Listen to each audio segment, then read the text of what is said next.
우리 함께 좀 말씀 보겠습니다. 사도행전 10장 34절에서 48절입니다. 오늘 베드로의 설교 부분이 중간에 들어 있습니다. 누구에게 하고 있는 설교냐면 베드로가 하나의 환상을 보죠. 환상의 내용은 갑자기 하늘에서 밥상 같은 것들이 이제 어떤 내용인지 모르겠지만 뭐가 짐승이 거기에 담겨져 있어서 하늘에서부터 내려옵니다. 근데 하나님께서 말씀하시죠. 이거 잡아먹으라 라고 이야기합니다.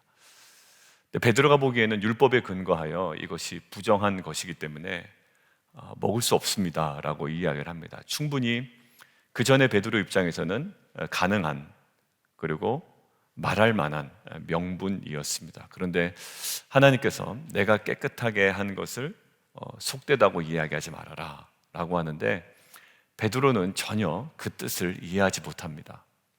그런데 베드로가 그 뜻을 이해하게 되는 계기가 있는데, 이제 그 고넬료가 보낸 사람들을 만나면서 조금씩 그 이야기가 어떤 의미인지를 깨닫게 됩니다. 가서 무슨 얘기를 해야 될지도 모르고 왜 가야 되는지도 몰랐던 베드로가 이제 조금씩 하나하나씩 깨닫게 되는데, 어제 깨닫게 된 중요한 사실이 뭐냐면 28절이었습니다.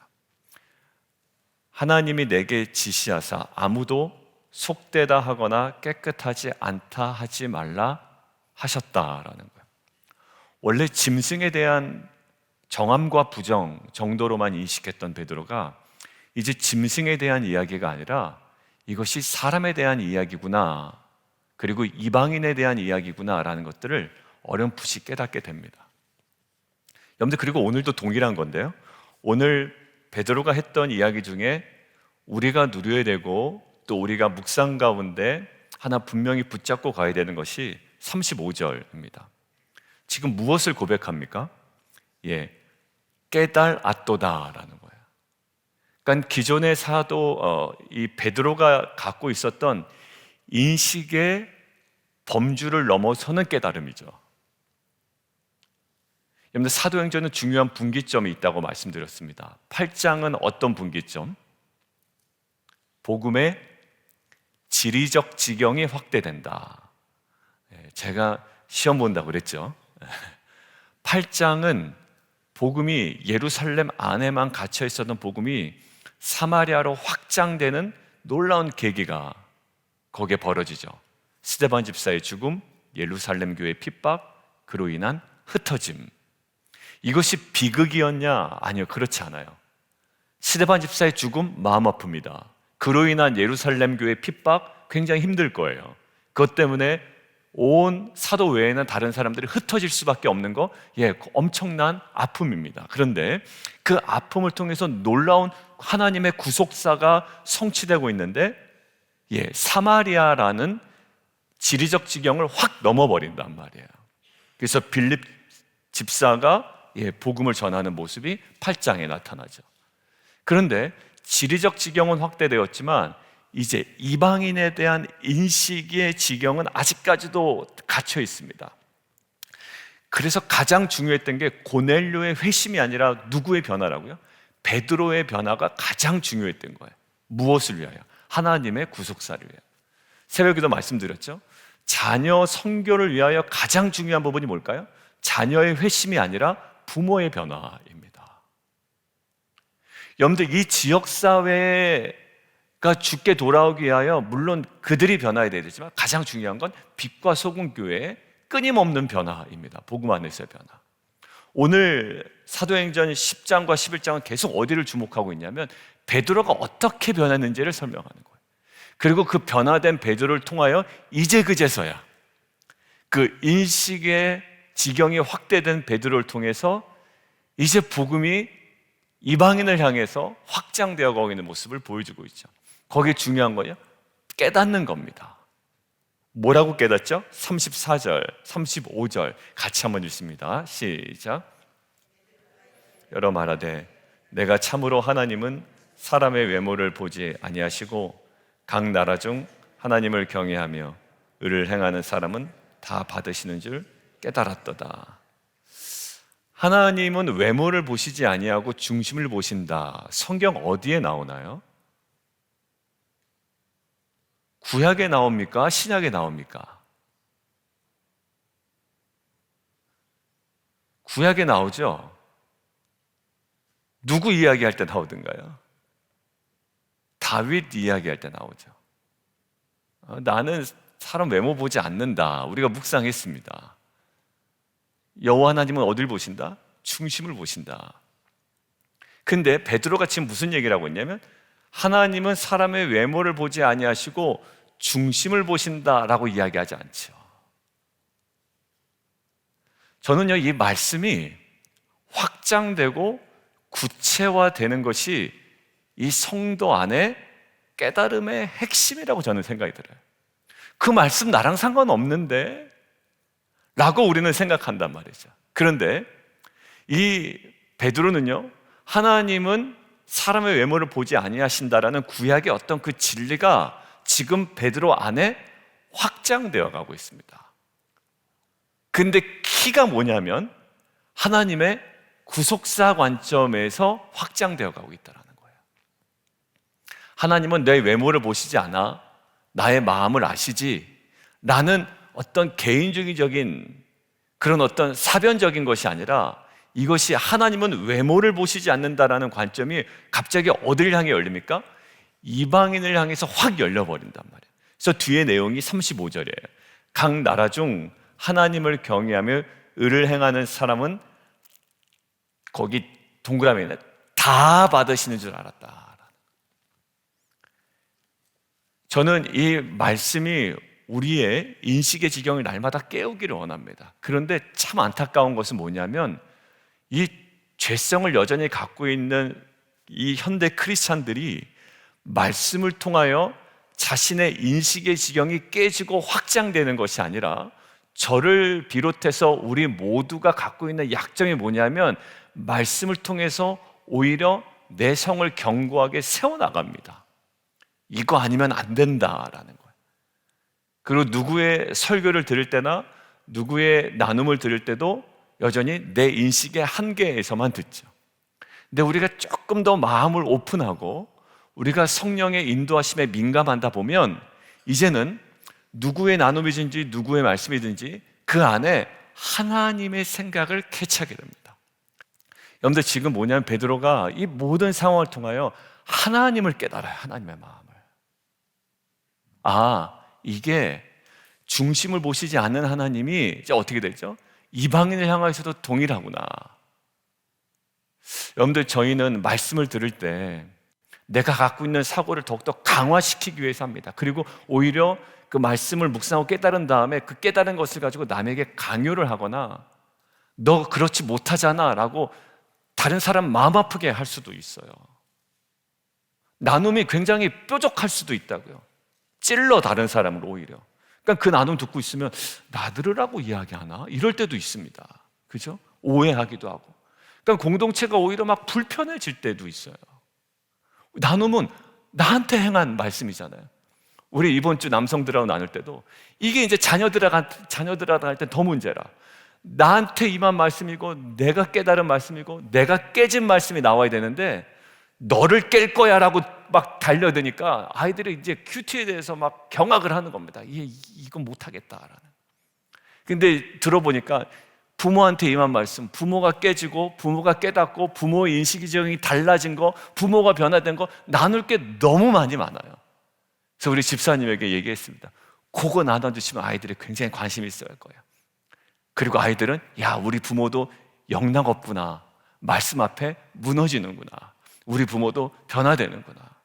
여러분들 이게요, 베드로의 변화와 말씀 앞에서 베드로가 갖고 있던 고정관념과 인식이 깨지고 확장되는 걸 통해서 하나님 사역하셨잖아요. 결국 한 알의 밀이 땅에 떨어져 어떻게 되죠? 썩어야 됩니다. 우리가 깨지지 않는데 왜 세상이 변하겠어요? 우리가 인식의 지경이 확대가 안 되는데 어찌 세상이 변하겠냐고요. 나는 변하지 않는데 너는 변해야 된다라는 인식으로 어떻게 그 사람들을 감동시키겠어요? 결국 저는 이 베드로가 이 34절 35절 학자들이 이렇게 얘기합니다. 베드로의 이러한 솔직한 고백이 그들의 마음의 문을 여는데 굉장히 중요한 요소였다라고 이야기합니다. 여러분들, 항상 제가 앞에서 저만 맞습니다, 여러분들 성도님들은 다 틀립니다, 여러분들 저만 따라와야 됩니다라고 얘기하면 한두 번은 괜찮겠지만 이 교회 도저히 못 있겠다라는 영적인 피로감이 몰려오지 않을까요? 저도 부족하고 여러분들 부족하고 여러분들도 죄인이고 저도 죄인이에요. 아직까지는 전혀 완벽하지 않은, 그렇지만 하나님의 말씀이 진리입니다. 제가 잘못 생각했습니다. 한 해 동안 이렇게 걸어왔던 길에 하나님께서 아니라고 말씀하십니다. 새로운 길을 가니 우리가 인정하고 새로 갑시다. 여러분들, 거기에 치유가 있고 회복이 있고 새로운 하나님의 나라가 있는 줄 믿습니다. 뭘 우리가 하나도 오류가 없는 것처럼 아무리 애써봤자 우리는 오류투성인 인간이고, 오류투성이었던 이 베드로를 어떻게 하십니까? 계속 깨달아가고 알아가고 그의 인식의 경험을 파괴시키고 더 확장시켜 나감을 통해 하나님의 새로운 일을 펼치고 계시는 줄 믿습니다. 여러분들, 저와 여러분이 이 말씀 앞에 오늘도 지금 내가 이러한 하나님을 깨달았습니다 라는 이 고백이 하나님께서 우리 공동체를 변화시키는데 놀라운 귀한 씨앗이 되는 것들을 믿고 온전히 감사함으로 나가는 저와 여러분 되기를 주님의 이름으로 축원합니다. 여러분들, 그리고 오늘 베드로가 어떻게 보면 짧진 않아요. 그렇지만 길지도 않지만 이것이 누가가 기록한 베드로의 설교 전문은 아닐 거란 말이에요. 핵심만 담아놨죠. 근데 그 내용들을 좀 하나하나 살펴보면 좋겠지만 이것들 우리가 좀 같이 보고 좀 전체적으로 이게 하나의 설교다라는 것으로만 오늘 묵상을 하고요. 44절을 함께 보죠. 44절 같이 한번 읽습니다. 시작.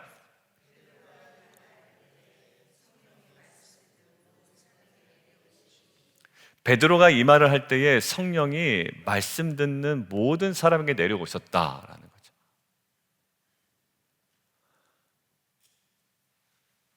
성령이 모든 사람에게 내려옵니다. 그런데 누가 있냐면 고넬료와 함께한 이방인들이 지금 모여 있거든요. 자, 근데 이 장면이 성령이 모든 사람에게 내려왔다. 모든 육체에게 내가 내 영을 부어주겠다. 근데 그것이 유대인에게만 국한된 것이라고 생각했을 거예요. 그리고 실제로 성령이 임했죠. 어디요? 사도행전 2장에. 자, 사도행전 2장에 성령이 임했을 때에 가장 두드러진 현상이 하나 있었죠. 뭐였습니까? 방언이었습니다. 사도행전 2장 함께 보죠. 사도행전 2장.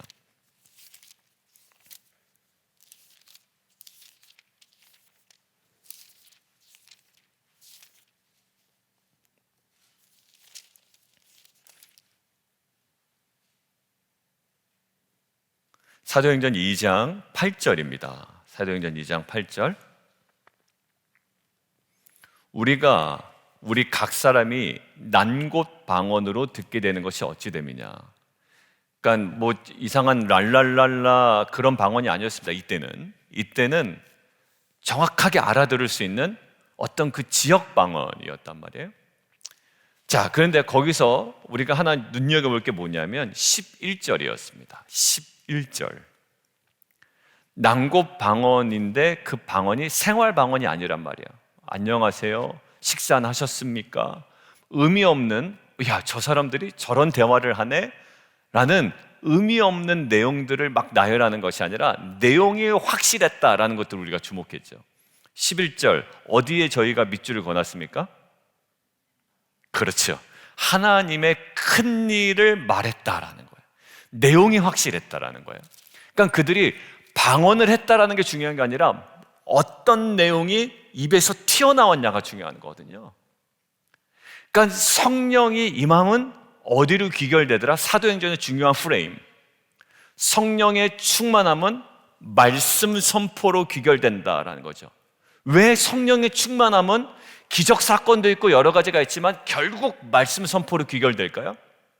사도행전 핵심 구절이 1장 8절이기 때문에 오직 성령이 너희에게 임하시면 중간 생략하고 결국 뭐가 된다? 증인이 되리라. 이게 핵심입니다.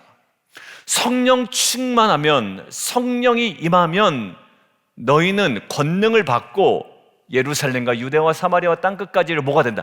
증인이 된다. 사도행전을 관통하는 핵심 구절이라고 그랬죠. 성령의 충만함은 결국 우리를 증인 삼기 위함이고 말씀 선포로 귀결된다.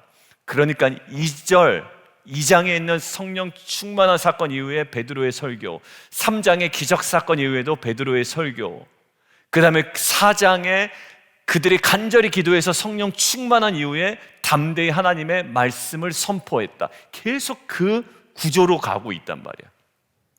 자, 지금 사도행전 2장에 이방인들에게 임한 것이 아니라 그 모여있는 유대인들 중심으로 모여있는데 방언을 하고 각 언어로 하나님의 큰 일을 말하죠.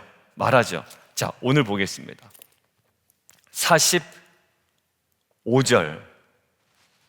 베드로와 함께 온 할례받은 신자들이, 그러니까 베드로와 함께 온 할례받은 신자들 누굽니까? 유대인들이죠.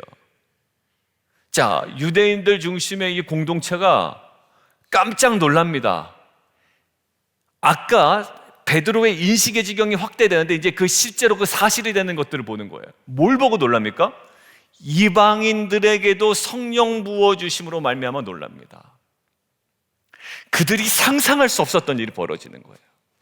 이거는 사도행전 2장에 있었던 오순절 그 다락방에서 있었던 일인데 이게 똑같이 지금 누구에게도 임합니까? 이방인에게도 똑같이 갑니다. 그러니까 오순절 성령 사건 이방인 버전이 벌어지는 거예요. 그러니까 이것은 굉장히 획기적인 사건입니다. 왜? 이렇게 강력하게 가시적으로 임하지 않고서는 이 사람들의 생각을 바꿔놓을 수가 없어. 여전히 유대인이고 여전히 유대인 중심이고 우리끼리예요. 지역은 넘어갔지만. 그런데 이 하나님께서, 성령께서 이 강력한 가시적인 사건을 보여주신 거예요. 어떤 의미가 있는지, 왜 이렇게 돼야 되는지. 여러분들 46절 보십시오. 자, 이는 방언을 말하며, 자, 누구도 방언을 이야기합니까? 이방인도 방언을 말합니다. 그런데 이방인도 방언을 이야기하는데 내용이 있단 말이에요. 걔네들도, 그들도. 어떤 내용입니까? 하나님 높임을 말하고 있고 주위에 있는 사람들은 하나님 높이는 그들의 말을 듣고 있습니다. 여러분들 성령 충만한 상태에서 제일 먼저 변하는 게 뭐죠? 언어가 변합니다. 여러분들 그들도 언어가 변했어요. 갑자기 방언을 이야기하는데 단순히 제2 외국어를 했다는 것이 아니라 그 언어로 하나님의 큰일, 하나님의 역사를 이야기합니다. 오늘 뭘까요? 하나님 높임을 말합니다. 여러분들 성령 충만한 공동체, 정말 그 사도행전 2장과 10장에 있는 특징은 뭐냐면 언어가 바뀌는 거죠. 그리고 그것이 이방인에게로 동일하게 임했습니다. 결국 이방인도 누구로 분을 받았다? 이제 증인으로 분을 받았다라는 거예요. 똑같다라는 거예요. 여러분들 여기서 핵심 뭐냐면 오늘 베드로가 깨달았던 34절, 35절의 내용과 그것에 어떻게 보면 가시적인 열매가 동일한 선상에 있습니다. 34절, 35절은 뭐죠? 결국 사람의 외모를 보지 아니하고 하나님은 다 받아내신다. 경외하며 의를 행한, 인종에 상관없이 결국 하나님을 믿고 예수 그리스도를 믿고 따르는 자는 하나님께서 받아내신다. 똑같다라는 거고요. 오늘 그러한 현상이 성령이 사도행전 2장처럼 임하고 유대인들이 하나님의 큰 일을 말함을 들었는데 이제는 이방인들이 하나님의 높임을 말하고 있습니다. 똑같다라는 거예요. 여러분들 결국 에베소서 얘기한 교회의 모습이 바로 이런 모습입니다. 이방인과 유대인의 장벽을 예수님께서 허물어 버리셨다고요. 저는요, 이것이 이 빛과 소금 교회와 특별히 이 열방과 또 이 지역사회 믿지 않는 영혼들을 향해서 우리가 가져야 되고 우리가 기대해야 되는 모습인 줄 믿습니다. 안 되는 사람 많고 안 될 것 같은 사람 많죠. 그러나 하나님은 그랬던 베드로의 인식을 확 바꿔놓으셨습니다. 그리고 그로 하여금 깨닫게 하셨습니다. 다가가게 하셨습니다. 찾아가게 하셨고요. 그리고 일어나 내려가 고넬료에게 가도록 하시고 그에게 말씀을 전하게 하셔서요, 동일한 성령이 임하고 동일한 방언이 임하고 동일한 하나님의 높임을 말하는 것들을 듣고 결국 이들이 정말 한 공동체임을 깨닫게 하셨습니다. 여러분들, 이것이 저희 빛과 소금 교회가 이 지역사회와 열방을 향한 하나님의 마음을 가지고 살아가야 되고 또 기대해야 되며 또 우리가 꿈꾸고 바라봐야 되는 정말 구속사의 중요한 모습인 줄 믿습니다. 여러분들, 그렇게 부르심을 받았는데 결국 하나님께서 우리에게 어떤 것을 강조하시니까 말씀을 통해 우리가 날마다 깨어나기를 원하시는 거고요.